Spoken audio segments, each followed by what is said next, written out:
offensive lineman Jalen Rivers, linebacker Cisco Mauigoa. Great to have you guys. Hey, let's start there with the Florida game. I'm from Florida. Obviously, he knows everything there is to know about the rivalry. He's a Miami guy. I was at Miami, hated Florida. I was at Georgia, hated Florida. Right. I was at Florida State, hated Florida. I mean, what the hell? I found beat their ass. I found a common denominator. There you go. Let's go. Right. How do you guys like that for a season opening game? I mean, I like it. You know, I'm from Florida as well, so growing up, you see a lot of Georgia, Florida, or Miami, Florida, Florida State, Florida. Like, I mean, you grow up, you know, enjoying that type of game. So to be able to play in it, and it's my first time playing Florida, it means a lot. And I'm like an hour away from home too. But it's awesome. Wow. How about a sense of urgency for you, just defensively, knowing you're in the swamp, we got to go, let's make stuff happen? Yeah, I think any rivalry game is always exciting to watch, and I think for this rivalry game, I think everybody's pretty hyped up and pretty pumped up to play this first game. Mostly, we're starting off like in a good stretch with Florida, so I think it's going to be an exciting game and an opportunity to play. Yep. Where's the confidence level at his teams? It seemed like you guys are walking around with a different swag, especially since adding Cam Ward.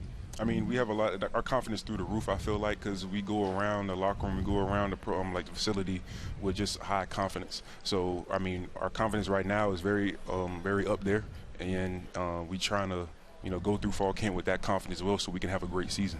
Cisco, one thing that I think differentiates this team, from years past, are the lines of scrimmage. I'll hold off. I'll talk to you in a second. But that D-line, you and I were just talking about, the guys that you have, they're going to cause some real problems. They're going to take up bodies, and that only helps you. How much of a difference maker will that be, having such a deep, talented defensive line? I mean, I think in the trenches, like, those guys go through it. I think that's one of the most important positions in the game of football. And on the defensive side, you can't, as a linebacker, you can't do anything without your D-line. So being able to bring those guys in like Simeon Barrow, Marley Cook, Tyler, Elijah Austin, and Ruben Bain, all those guys are going to be a really good, a big factor in the success of this defense. So I'm pretty excited just by talking about it right now. So, yeah. Hey, both of you guys, here's the deal. All season long, I got to work with these people, right? Right, and then you got E.J. Manuel too, right? So she's Florida State. He's Virginia Tech. He's Clemson. E.J.'s Florida State. We're gonna have a bet every time you play one of those teams. You got to win for me, baby. I don't want to lose any money, and I don't want to lose any. I don't have to wear some embarrassing T-shirt or something like that. Your dignity's on the line, Coach. Y'all do that for you guys got to take care of me. We got if you need motivation, think about me. A lot of people count us out. We're here to prove them wrong this year. You had 7.5 sacks.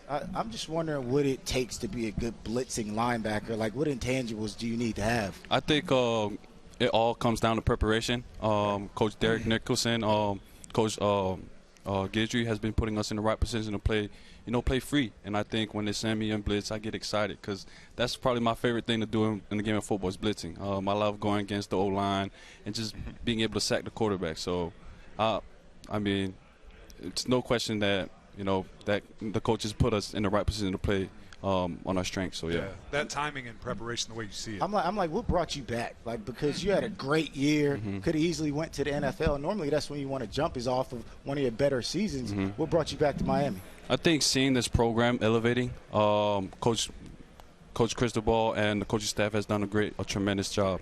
And seeing this program going to another level, I want to be a part of that. And I think I kind of left some things off on the next last season, so I think I'm here to to prove something too. So for myself, personal goals and all that that needs to be succeeded. So that's a big part of it. How about working with your brother too? That didn't hurt, did it? Yeah, I love playing with my brother, so that's also a big part of it too. I love being with family and being able to share the field with him is special. Right. For people who don't know, your whole family has moved down to Miami to be with you guys, right? Yeah, my mom and my dad and my baby sister did. That's amazing. So they all get to be down there. Did you know your brother was going to be that good, or did he even surprise you? No, it did not surprise me at all. The first time I see him ball. For reference, how much taller is he and how much more does he weigh than you? He's 6'6", 340. I think so. 1% body fat. Yeah, but he's a freakish athlete. So Can you still whip him? Oh yeah, for sure. I'm an older brother. That's a good segue. That's a good segue, Jalen, because it's just me and you talking now. Let's talk about this offensive line. You've got Francis, yourself, guys in the middle. Coop, all these different guys, man. And I talk about the differentiator. Yes, there's an elite quarterback. There's an elite talent. You got great running backs. But it all starts in those trenches with you guys. The work that you've put in, what everyone looks like now. I mean, 330 is the average on this offensive line. What is the expectation and what is the goal for you up front for this group? I mean, we have a high expectation anyways because last year, you know, the O-line, we did pretty good last year, and we're trying to build on to that. And I feel like Coach Mirabal, he does a great job preparing us for that. We're all in the film room. We're all dialed in. We're all trying to learn. He's teaching us different things, not just our job, but, you know, the defensive jobs. We're learning everybody's jobs. So I feel like that's going to elevate our game. But I set high expectations for myself, and I set high expectations for people around me. So I feel like that's contagious. So, you know, as a leader, I want to be great. I want everybody around me to be great as well, especially my teammates. I love it. What is it like playing for a team with such great tradition? Like, is it pressure when you put on that helmet with the U on the side of it? I mean, that's what you're representing. So I like you want to fulfill the shoes. You know, you set like the people that came before us set a precedent for us. So like we're trying to be as great as the people that, you know, the team that won in 01, you know, the team that won in the 80s. But, you know, every year everybody views Miami as one of the top, you know, preseason. We always have this hype around our name. So, yeah, I mean, we're in that U. We're representing everybody that came before us, and we're trying to, you know, do even better. How much is Coach Cristobal hanging around those offensive linemen? Yeah, so he's around us a lot. You know, he's an offensive lineman himself, so right. It's great to have as an offensive lineman as your head coach. But he really does let Coach Mirabal do his job, you know, coaching us.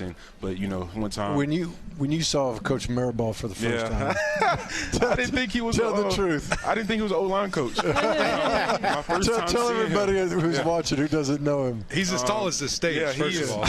That's what I'm saying. He gonna kill me, but he about like 5'6", 5'5". But He might weigh 120 pounds, but he packs a punch. Yeah, so he's that small, but he has a big personality, and he's a very great coach, great person. But, you know, obviously looking at him, you'd be like, you're not no offensive line coach. And I think he played like left guard next to Coach Cristobal. And he was bigger than what he was now. Yeah. Like 200-something pounds. Oh, was he? Dang. There you go. Yeah. I love the guy. He's I do great. too. He's amazing. He's one of the best in the country.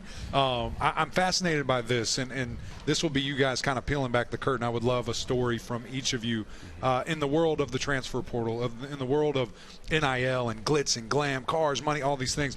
People have certain predispositions about quarterbacks, about guys coming in getting a lot of money. Everything I've heard about Cam Ward, great man, great leader, humble, servant attitude. How did you know right away how he was different? I mean, Keegan could tell you way more because he was with the guy, you know, for, 2-3 years.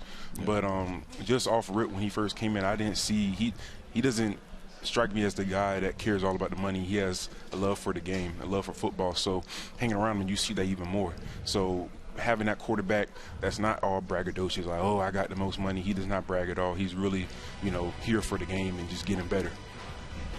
What about your time with him at Washington State? Yeah, I mean, it's the same Cam Ward. He's always very low-key. He's always quiet. When it's time to turn it on, he turns it on. He loves being around the players, and that's the type of leader you want to be around. It's just the guy that's always around each other and uplifting each other. So has he bought the offensive line dinner yet? Yeah. He took us out about we went to Texas Day, Brazil. We did. Nice. We went to BJ's. He took us, got, you know, Pizookies. You know, yes. Okay. Cookies with ice cream on top. Yeah. Come on. Calm down, Taylor. Havana Harry's next, though, right? Hannah Bitter's, yeah. All right. Because we're going to be seeing you guys in a couple Real of weeks soon, heading down to baby. Coral Gables for your fall camp. Yep. You, Cisco, I want to ask you because I asked your coach about it too. You get to rock the number 1 this season, which is an honor. No one has worn that number under Mario Cristobal yet, and only the ones who deserve it get to don that number. What does it mean to you? it means a lot to me, having to earn that trust from Coach Cristobal. You know, I get to carry it around with pride and passion, and just being able to, you know, have that moment to get that sense of trust and between me and Coach Cristobal is very important too. So I'm glad that, you know, for this season I get to rock number 1, because I rocked number 1 in my high school too. So as my last year in high school, I did. So full circle. Cool. Yeah. How did it happen? Was it just you and he? Was it in a team meeting? How did he present that jersey to you? It's a funny story because I was saying it in a jokingly manner, and I guess you know, one of the staff just triggered it and wrote it down and was like, oh yeah, Coach Chris, well, Cisco wants number 1. I was like, all right, I'll take it. That's awesome. Well, you deserve it. Good luck to both of you this season, and we're expecting big things out of Miami, and I know you guys are too inside that building. Thank you.